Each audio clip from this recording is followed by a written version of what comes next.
Dust spiraled off the wagon wheels, grinding through the heat of noon. The iron rims shrieked against rock. Each turn spitting sparks of grit across the empty street. Horses snorted, hooves hammering the packed clay, while a thin wind tugged at the faded canvas cover stretched over the stage. He stood there, boots bracing the dirt, hat pulled low, shadow cut sharp across his jaw. His heart thudded slower than the horses, but heavier.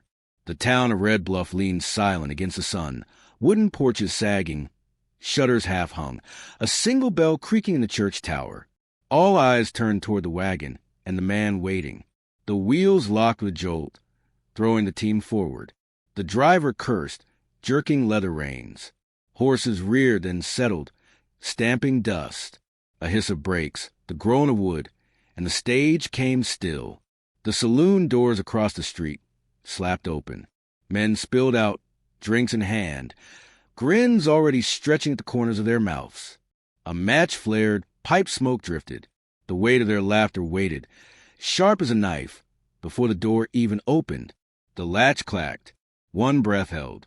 The door swung wide, and she filled it. Not the slip of a girl the man had pictured, not the pale, trembling figure meant to cross the desert for the promise of a ring and a roof. She stepped down slow, the step groaning under her boot. Her shoulders brushed the frame, her shadow swallowing the doorway. A trunk, battered, iron corner black with miles of dust, hung in her grip as though it were no more than a sack of flour. Her eyes cut the crowd, gray steel beneath a wide-brim hat, steady and cold. The sun caught her face in the line of a scar traced down from temple to jaw, white against her wind-burnt skin. The porch erupted. Sweet mercy. One voice jeered. He ordered himself a mountain. Rancher Dunn bought an oxen's skirts. Another spat, and the laughter spilled over, rolling across the street like loose gravel. The man did not move. He felt the dust sting his throat, felt the ache of the sun burning down. The picture he had held, letters folded neat, words written soft, promises drawn in ink, burned away with the sound of that laughter. Her boots struck the dirt, solid, final. The trunk dropped beside her with a thud that made the boards underfoot shiver. She stood taller than most men there, broader in shoulder, heavier in presence, the kind that bend a room before a word is spoken. The crowd's jeering faltered when she looked their way. That stare cut quiet through every chuckle, every smirk. One by one, men shifted, spat, turned their eyes elsewhere. The kind of silence that follows a knife unsheathed spread through the street. The driver coughed, spat, and flicked the reins. The wagon lurched on, leaving her in the stillness, leaving him facing her. Her gaze settled on him, steady, unreadable. "You waiting for me?" she said, not a question, not quite a challenge, but the ground itself seemed to listen. The rancher's throat tightened. His lips parted, closed, parted again. He nodded once. Behind them, the church bell groaned, a single hollow note drifting over the roofs, carried thin on the heat. She bent, lifted the trunk again, this time with one hand. The wooden handle strained, iron bands squealed, but she swung it up as if muscle and bone had never known weakness. The man stepped forward, as though to offer help, but she brushed past without a word. The trunk knocked against her thigh, her stride unbroken. He turned with her, his boots dragging against the grit, the murmurs of the street biting at his back. On the saloon porch, someone hissed, "He'll be crushed dead by winter." Another muttered, low but clear enough to carry, "Ain't no woman. That's a damn warhorse." The rancher's jaw tightened. He walked beside her anyway. At the hitch rail, her eyes flicked across his horse, black mane, restless hooves. She set the trunk down once more, laid her palm against the saddle leather, testing its wear like a farrier checking iron. She said nothing. The man reached for the reins, his hand brushing hers. Her grip was dry, calloused, stronger than any he had felt, the kind earned by tools, by war, by years no town gossip could measure. For a heartbeat, her eyes met his. In them, he saw no apology, no explanation, only the weight of miles, the silence of memory. She swung into the saddle without hesitation. The horse shuddered under her, muscles tight, but her legs pressed firm and the beast stilled. She turned her head toward him, waiting. The town's eyes burned hot on his back. He lifted the trunk, both arms straining with the weight she'd carried so easily. The metal bit into his palms, sweat breaking across his brow, before he heaved it across the pack horse. His breath tore short in his chest, but he said nothing. The reins slapped. The horses moved.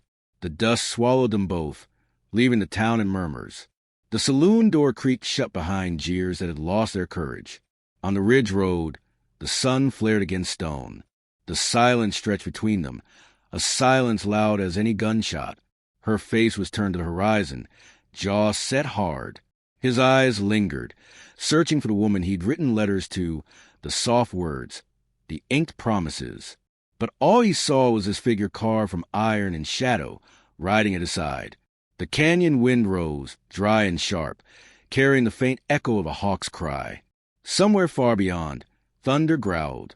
The man's chest ached. He thought of the empty chair at his table, of the nights filled with nothing but the creak of the windmill and the coyote song. And he wondered if the bride he had dreamed of had never been real, and if this towering, scarred woman was the only one the land had meant for him. The fence post cracked beneath her hammer. One strike, clean, sharp, and the split cedar drove deep into the earth. The ranch hands, sweat darkening their collars, paused to watch. She didn't look their way. Her shoulders rolled once. The hammer swung again, and the barbed wire sang as it tightened between posts. The rancher stood a few paces back, boots sunk in the dust, hat low against the sun. He had set men to this job a dozen times before, but none had ever worked like her. Silent, steady, no wasted motion. A horse whinnied at the far end of the field. One of the younger hands, skinny, mouth quick with talk, spat in the dirt. "Ain't natural," he muttered. "She's built like 3 men." She straightened. Her eyes slid to him, gray and cold. The boy's jaw snapped shut, and he turned back to his work. The wind carried the smell of sage and something sharper, burnt leather. Coyotes cried out from the canyon, though the sun still sat high. By evening, the herd stirred restless. Cattle pressed against the corral rails, eyes rolling, tails lashing. A low, nervous murmur ran through them, as if something unseen lingered at the edge of the valley. The rancher knelt to check the rails, hand on the wood. His fingers brushed a groove carved deep. He frowned, pressing harder. Not whether, not where, steel. A blade had cut that line, deliberate, fresh. His head lifted quick. On the ridge, a crow broke from the rocks, cawing sharp before it vanished west. Night fell fast. Lanterns burned low across the yard. The woman sat near the fire, sharpening a knife on a whetstone, each rasp steady as a clock's tick. Sparks jumped in her eyes. The rancher sat opposite, silence thick between them. A snake rattled near the edge of the light. In a blur she moved. Steel flashed, a strike like lightning, and the rattler lay split across the dirt. The blade dripped once, then was clean again. The rancher's breath caught. He stared, words heavy in his throat. She did not look up. From the dark of the canyon came another sound. Hooves, faint, then gone. The next day, in town, whispers followed them. Men leaned against saloon rails, voices dripping with mockery. Heard she lifts fence posts like toothpicks. Bet she drinks whiskey by the barrel. Wouldn't take much for her to snap his spine. Laughter rolled, bitter and coarse. The rancher's fists clenched at his sides, but the woman only walked on, chin high, boots striking wood. At the general store, the talk turned darker. A rancher from the north spread his hands wide. 3 head gone last week. Tracks lead straight into Red Canyon. Same devils that hit Tully's place last spring. Raiders, someone hissed. Or worse. The woman's eyes narrowed. She leaned against the counter, arms folded. Her voice carried, low but sharp, asterisk their testing edges. They'll come deeper next time. Asterisk, heads turned. The room stiffened. No one asked how she knew. That night, thunder rolled distant. The rancher lay awake, the walls creaking around him, her shadow crossing as she moved through the cabin. He watched her stop at the window, gaze fixed on the dark horizon. Her hand rested against the rifle propped there. Fingers curled around the stock, with familiarity that unsettled him. The wind shifted, carrying the faint smell of smoke. At dawn, he rode the ridge. Ash marked the horizon, black scars where grass should have been. Hoofprints pressed the soil deep, more than a dozen riders moving as one. When he returned, she was already saddled, eyes hard. "You saw it," she said. He nodded. She leaned closer, voice a whisper meant for Malone. Asterisk, this land won't hold peace much longer. Asterisk, the weight of her words clung like storm clouds. The canyon wind howled, carrying whispers no man could name. And the rancher, staring at her scar, her steady hand on the reins, began to wonder what war she had already lived through, and whether that war was about to find them again. A homestead on the far ridge burned like a torch, sparks whipping into the black sky. The screams carried on the wind, thin, desperate, swallowed by the crackle of fire and the thunder of hooves. The rancher pulled his horse short at the edge of the bluff. Smoke stung his eyes. Ash clung to his throat. Down below, shadows on horseback swarmed the barn, torches lifted, rifles flashing. She was already there. Rifle braced to her shoulder, sight fixed. A single shot cracked. One raider pitched backward, tumbling into the dirt. She chambered another without pause. The rancher's breath caught, torn between awe and terror. "Ride!" She barked, eyes never leaving the fight. "Now!" He spurred forward, the ground shuddering beneath him. The herd scattered in the valley, cattle screaming as fire split their pen. Men shouted. Steel clashed against wood. By the time they reached the yard, the raiders were pulling back.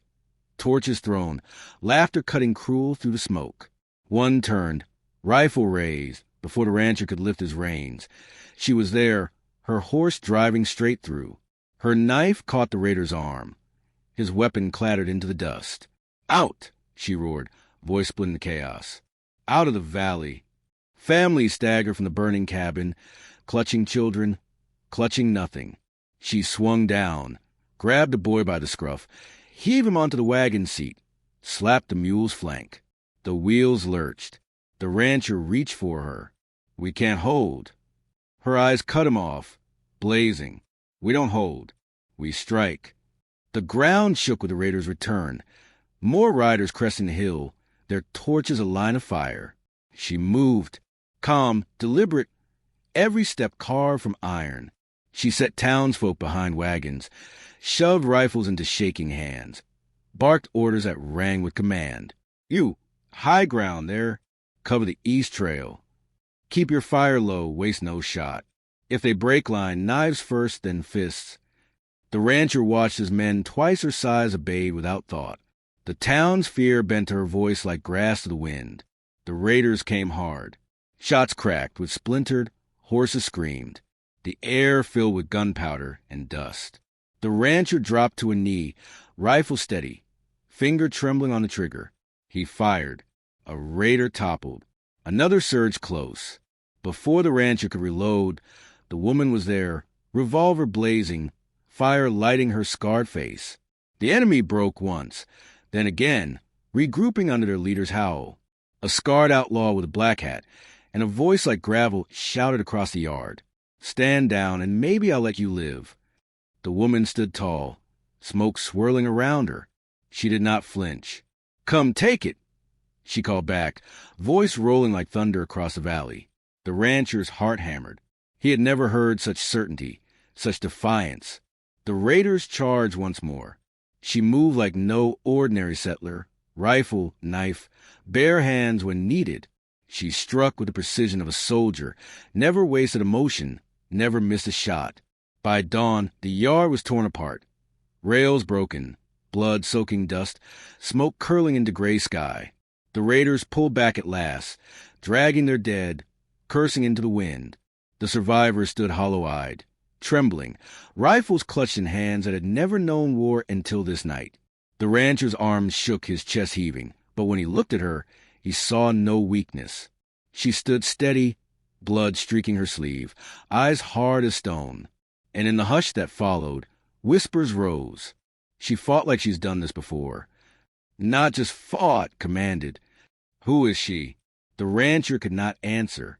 But deep in his bones, he knew the truth. This was no mail-order bride. This was a warrior, dragged out of some other life, standing against a storm of fire no raider could put out. And the war she carried was only just beginning. Asterisk. The street lay silent beneath the morning sun, dust curling in thin spirals. Doors shut, shutters drawn, the whole town pressed behind wood and glass. Waiting. Boot steps struck slow against the clay. The raider chief came forward, black hat shadowing his face, spurs dragging sparks. His men lingered at the edge of the street, rifles slung, eyes restless. She stood at the center of it all, tall, broad, blood dried against her sleeve, her hat tipped back to show the scar running clean across her jaw. Her hand rested light on the revolver at her hip. The rancher stood a few paces behind, rifle heavy in his grip, chest tight with fear and fire alike. The outlaw's laugh broke the silence, rough and jagged. "Well, I'll be damned," he said, voice carrying. "It's her, the ghost herself." Murmurs hissed among his men. Some shifted back, as if the name alone cut through courage. The rancher's eyes flicked to her. She didn't move, didn't speak. Only the faintest breath stirred her chest. The outlaw stepped closer, boots grinding dust. "Captain Eloise Kane," he spat, the words sharp as knives. "Union Scourge, the butcher of Cold Harbor. Thought you were dead." The rancher froze. The name hit him like a bullet. Her jaw tightened. "Not dead," she said, voice low but unshaken. "Not yet." The outlaw sneered. "You left the field, Kane. Left men rotting where they fell. Now you hide as some rancher's wife." He spat into the dust. Pathetic. Her hand shifted, the leather of her holster creaking. "Better than crawling back as a thief," she said. The air split. Both hands moved at once. Iron flashing, smoke bursting sharp. The sound cracked through the street, echoing against the empty saloon walls. The outlaw staggered, knees buckling. His pistol slipped from his grasp, clattering against stone. He fell to the dirt, dust rising around him. Silence crushed down after. Her revolver smoked steady in her grip. She did not lower it until the outlaw's breath failed. The raiders shifted, fear in their faces. None dared move forward. One by one, they wheeled their horses, spurred hard, and vanished into the horizon's glare. Only the dead remained in the dust. The rancher's chest heaved. He lowered his rifle, gaze locked on her. "You!" His voice broke, rough with disbelief. "You're—" She turned to him, eyes gray steel, calm, steady. "I was," she said simply. For a long moment, neither moved. The town creaked alive behind them, doors opening, feet scuffing against wood, voices hushed with awe. Men who once laughed now stood silent. Women clutched children close, staring as though at a figure carved from myth. The rancher took one step forward. The weight of grief, of silence, of years gone hollow in his heart pressed heavy. But in her, he saw something else. Not just a soldier, not just a ghost of war, but a woman who had chosen to fight still, when the world asked nothing of her. She holstered her revolver, the leather swallowing the steel. Her voice carried one last time across the watching crowd. "Remember this day, not because of me, because you stood when no one thought you could." The bell in the church tower groaned once, low and solemn. The story would carry. Across mesas, through canyons, over saloons where drifters whispered names like charms against the dark. Captain Eloise Kane, the wrong bride, the woman who stepped off the wagon and brought legend to Red Bluff, and the rancher at her side, who found not what he expected, but what he needed to live again.